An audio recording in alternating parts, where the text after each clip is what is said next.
You guys want to hear a joke? All right, here it goes. There's only 25 days left in the U.S. diesel supply. That's it. That's it. You should be laughing. You know, because at a certain point, things have gotten so bad that you can only laugh, like the Joker, watching it all burn down around you. And then after that, you can say, thanks, Joe Biden. From Bloomberg, diesel supply of just 25 days poses problem for Biden. The Biden administration calls diesel supplies unacceptably low. Retail prices have been rising more than 2 weeks. Amazing. They say diesel demand is surging in the U.S. while supplies remain at the lowest seasonal level ever. According to government data released Wednesday, the shortage of the fuel used for heating and trucking is a key worry for the Biden administration heading into winter and ahead of the November election. National Economic Council Director Brian Deese told Bloomberg TV Wednesday that the diesel inventories are unacceptably low and all options are on the table to build supplies and reduce retail prices. The U.S. has just 25 days of diesel supply, the lowest since 2008, according to the Energy Information Administration. At the same time, the 4-week rolling average of distillate supplied, the proxy for demand, rose to its highest seasonal level since 2007. While weekly demand dipped slightly, it's still at its highest point in 2 years amid higher trucking, farming, and heating use. Oh, let me translate this for you, my friends. Now, look, let me show you this. It's been around this low before, right? In 2019, it dips down below 30.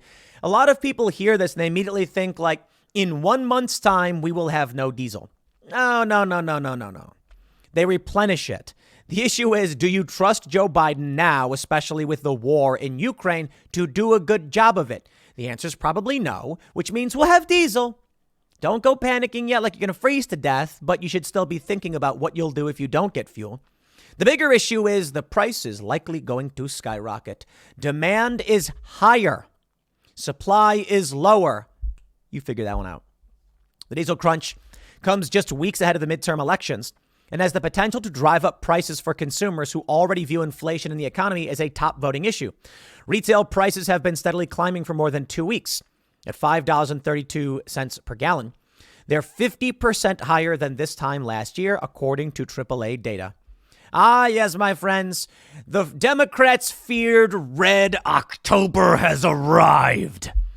Who would have thought that the October surprise that would sink the Democrats would be of their own making? It's your own fault.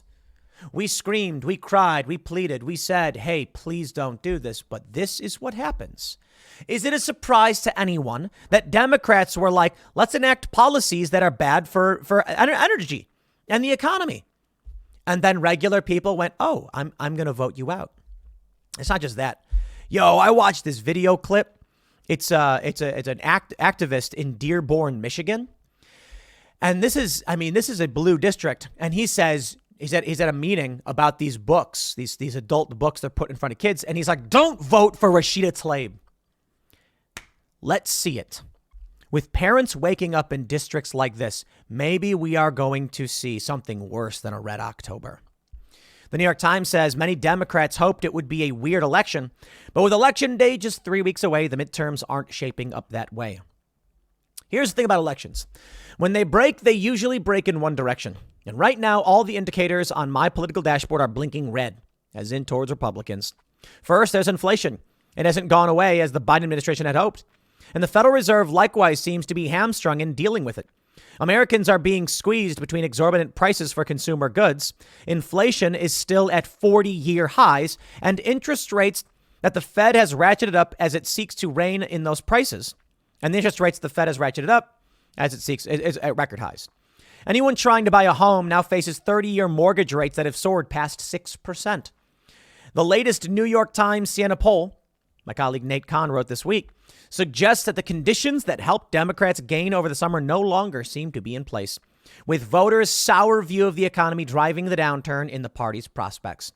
As John Halpin, a senior fellow at the Center for American Progress, wrote recently in his newsletter, inflation is a political wrecking ball for incumbent governors. Around the world, why should the United States be different? Then there's crime. which has rapidly moved up the ladder of issues that matter to voters. In a new Politico Morning Consult poll, 64% of voters said crime would play a major role in how they voted, versus 59% who said the same of abortion access. Let me pause real quick and let y'all in on a conspiracy theory. Democrats are purposefully tanking the midterms to create a negative economy and negative perspective up to 2024. Conspiracy theory. I don't really know, but entertain this. It's all of a sudden getting really, really bad. It's of the Democrats' own doing. They certainly have to know this, right? Perhaps we are playing 4D chess. The Democrats are sacrificing their bishop in order to take a key advantage point and try and move in for checkmate. Here's how it works. The economy goes bad right before the election. Democrats lose. Joe Biden keeps the presidency, but maybe the Senate and the House go to Republicans. They won't be able to do anything because Joe Biden will say no, and they won't get past a veto-proof majority. What happens over the next 2 years? The economy slowly improves, just ever so slightly, but it's still bad. Relatively, people are upset. So what do? Flip it. Vote in the Democrats one more time. Now, I'm not entirely sure this is exactly how it will play out, but the prediction people are making is as soon as Republicans win, they're going to start declaring recession. There's a recession, an economic downturn, everything. The media will unleash apocalyptic hellfire on the American people. Then you're going to get, Joe Biden saying, as soon as the Republicans come in, everything gets bad. Maybe. Conspiracy theory. I don't think it's all, perfect because you can actually break it down in a different way. People right now are sick of Democrats. They're sick of Democrats. They're looking at what's going on. They don't want to vote for them. They want to vote for Republicans. And I don't see that changing in the next couple of years because Republicans will keep saying like we're trying, but Joe Biden's blocking us. It was bad in 2022. And now no matter what we do, we can't get anything passed with Joe Biden. You got to vote him out. And then people might. I don't see Joe Biden surviving into a second term. I think, politically, of course, you got to be very careful these days. No, what I think we end up seeing is Joe Biden bowing out. And I don't know, let's pull a name out of a hat. Stacey Abrams. She came out and said abort the poor the other day. How about that? They say Democrats have bet heavily that widespread anger over the Supreme Court's reversal of Roe v. Wade would drive voters away from the Republican Party, especially college-educated women in the suburbs. Yeah, sorry. President Biden pledged on Tuesday to protect abortion rights in a clear attempt to bring the issue back to the forefront of public discussion. Okay. How many of you have seen that Eric Swalwell ad where the woman gets arrested for having an abortion? She's like at her house having dinner and the cops show up and they're like, ma'am, you're under arrest. Termination of a pregnancy. And she's like, what? No, that's my personal business. And it's just like, bleh. You know what I was saying? I told Seamus this. I was like, you need to make a parody version of this where like, as they're mercilessly beating this woman in front of her kids for getting an abortion, and she's in cuffs, the husband goes, well, gas is $1.50 a gallon, so it's not all bad. And then the kids nod, and then the woman on the ground being arrested looks up with like a black eye, and she's like, yeah, gas is $1.50 a gallon. The joke there is nobody cares. Okay, you've got your activist vote. Congratulations. The joke is, people care about gas prices because they can't afford to buy food or pay their rent or get to work. But whatever, man. Stacey Abrams can come out and be like, abortion is an economic issue because women who are pregnant are poor. So you got to kill the baby. That's actually where she went. Amazing. Let me tell you, my friends, if you are concerned about what's going on with your high gas prices, you need only look in the mirror. Now, I know if you're a Republican voter, you don't. I'm referring to those who vote Democrat, who support the likes of Greta Thunberg, etc. Many of you probably had a cold splash of water in the face waking up to what's happening. Let me show you. Let me give you all some schadenfreude. Now, I know many of you are probably in a similar position to me. You watch these videos, you watch my videos and the videos of others, and so you knew voting for Joe Biden would be a big mistake and gas prices would go up. Well, you can go around saying, I told you so. For all the people who voted for Joe Biden and who are now angry that gas prices are going up, and you're angry now that you were duped, again, I have some schadenfreude. For those that don't know what that means, it means pleasure derived from witnessing the pain of people you don't like, of your enemies or of your adversaries. From the Daily Mail, Porsche off. Eco-activists glue themselves to the floor at German supercar showroom, demanding the government decarbonize the transport sector. Do you want to know why this is Schadenfreude? Last week, or I think it might have been this week, actually, we saw some young women splash tomato soup on a Van Gogh painting, sunflowers, and then glue their hands to the walls. And I said, please leave them there. Just leave them glued to the walls. I wish this every time we see someone chain themselves to a door. I'm like, leave them there. Your building has multiple points of entrance and egress. You don't need to use that one. Put a big old sign saying entrance around back. And the people who chain themselves can sit there going, can someone help me? I did this for your attention, but you left. And this is exactly what is now happening with these eco-activists. Yeah, they want you to not have gas. They want you to spend $60,000 on an electric car. They don't care about you. You don't matter to them. So here's what they've done. They glued themselves to the floor at this Porsche showroom. And then here's the best part. They were subsequently left there. That's it. The lights and the heat were turned off. And they left. And these morons were like, I have to go to the bathroom, but nobody was there. Oh, man, I hope at this point they crapped their pants. Hey, you got to do what you got to do, right? Here's the tweet.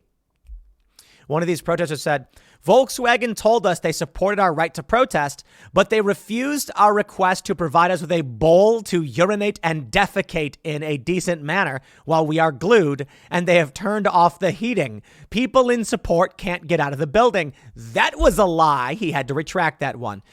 Actually, they can get out of the building. They just can't come back in. Oh, poor baby.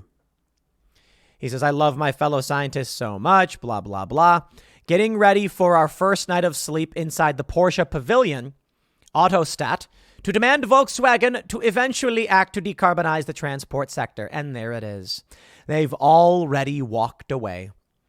Eventually act. So Volkswagen can come and be like, yeah, we'll get to it. And they go, okay, please let us out. You know why? Crap on the floor. We keep it a little family friendly, but I'm really excited for this. I'm really excited for this. You know, people like Greta Thunberg, they want you dead. They do. They just won't admit it. They want you dead. And they just won't admit it. I say it twice. Because these are the people that come out and say, you know, we must stop all fossil fuels now. How dare you? There must not be any fossil fuels. It's like, well, okay. But if we got rid of that, people would freeze to death and they'd starve to death in days. I don't care. They all should be dead. She's not really saying that, but she may as well be saying it. So when I see these people, these psychopaths who just want you dead, I have no sympathy. Look, you chose to glue yourself to the floor. That's it. Am I supposed to accommodate you? Bro, if you didn't bring a bedpan, that's your fault. And I got to be honest, too. Let's be real. If they do crap on the floor, then Volkswagen's going to have to clean it up. So, hey, double your protest. Glue yourself to the floor, crap all over the place, and then people are going to be like, we get the point. Oh, man. I love this one. Here's what they tweeted. Here's the guy. Together with 15 other members of the Scientist Rebel, I have occupied the Porsche Pavilion at Autostat. 9 of us glued to the floor, and some of us on hunger strike until our demands to decarbonize the German transport sector are met. I love how he's like, why won't they give us bedpans? Bro, they're not obligated to give you a bucket to dump in. You think they have one? And that's the funniest thing about this protest. They're like, the Volkswagen should have on-hand poo buckets for us. Yeah, I'm sure they can find a mop bucket or something, but dude, your hands are glued to the floor. How would we even do this anyway? Okay, maybe like you can put a sheet of paper and you can crap on it and then crumple it up, or a bag or something. I love that. Our right to protest, but they refuse to provide us with a bowl to urinate and defecate in a decent manner. You call that decent? Come on. Oh, man. Look what these people do. Just Stop oil protesters arrested after Harrods sprayed with orange paint. More than a dozen activists in custody after a protest at department store in London that has also stopped traffic. Here's what you do, my friends. You sentence them to clean it up. That's it. You say, go out and clean it up, and you don't give them anything to do it with. You say whatever you brought with you is what you can use to clean it up. So maybe they'll have to spit and use their hands. Don't know, don't care. Use your fingernails. Figure it out. Get the paint off. All right, fine. We'll give them some scouring pads, I guess. But you better not damage the windows. You won't scratch it up. So, maybe we'll have to give you like some sponges with the scouring side because it won't be too harsh on the glass. You know what I mean? Look, you want to protest? I'm all for it. But you will reap what you sow. My attitude is peaceful protest is a good thing and it should be tolerated, but you get arrested for it. And then there's recompense or something. In this instance, you want to come out and do this? You clean it up. You want to crap on the floor? All right, you scientists guys, you want to take a dump, Extinction Rebellion. You want to take a dump on the floor? I don't care, fine. But defecating in public is illegal. So after they arrest you for trespass, they can then arrest you for defecating in public. Sounds good, right? I'm wondering about this because this is yesterday at 3:37 they did this. I have to imagine that they had to take a dump at some point. So let's see. Do they have any new tweets about them crapping on the floor? Oh, there's another picture. 22 hours ago. Just that's it. 6 hours ago. I want to know if they took a dump on the floor. Come on. Someone give me the update here. Have they pooped on the floor yet? Because I'm sure Volkswagen's going to be really happy about that one. Oh, the Biden administration announces more steps to try to lower gas prices, including next oil release from reserve. It was Chris Hayes. He goes on MSNBC and he's like, to protect our democracy, we are releasing more strategic oil. To protect our democracy. You know what he means? He's saying Republicans are evil and it's bad for democracy. So we have no choice but to drain our emergency reserves of oil at a time when we're running out. I mean, you voted for this. Obviously, look, I'm not talking about, I'm saying Democrats, you voted for this. Joe Biden explicitly said he was going to get rid of fossil fuels. What did you think was going to happen?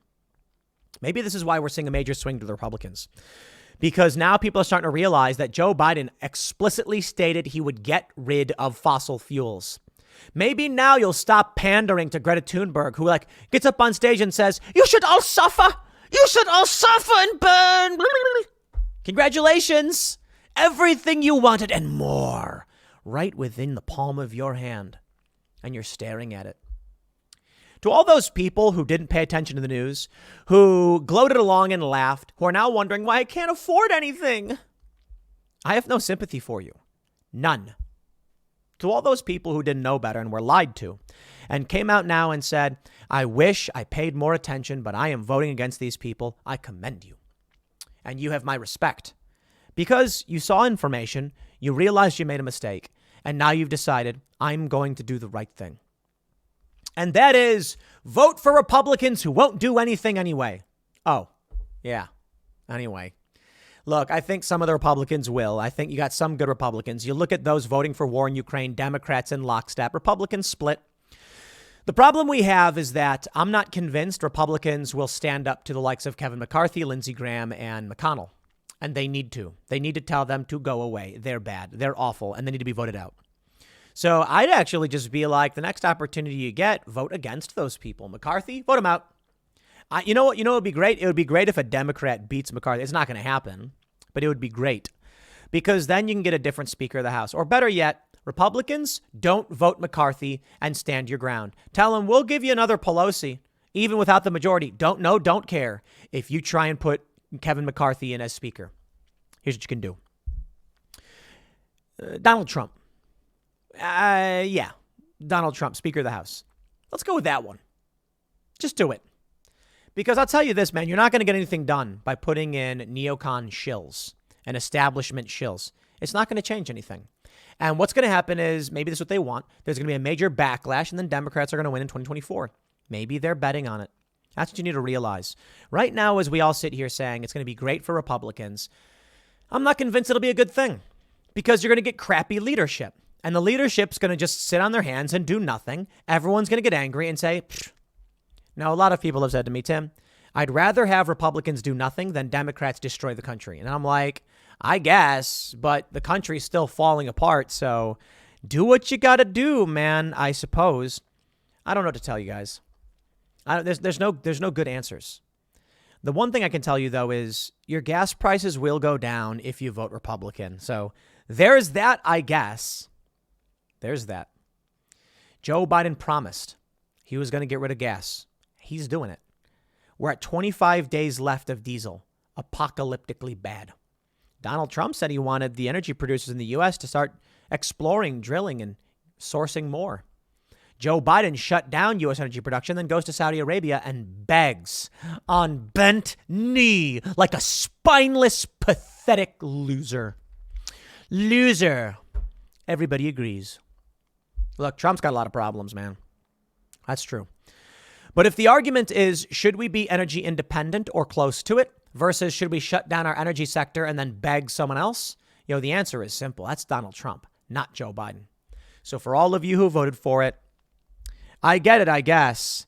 To those who can't admit you made a mistake, you have no respect from me. To those who recognize, okay.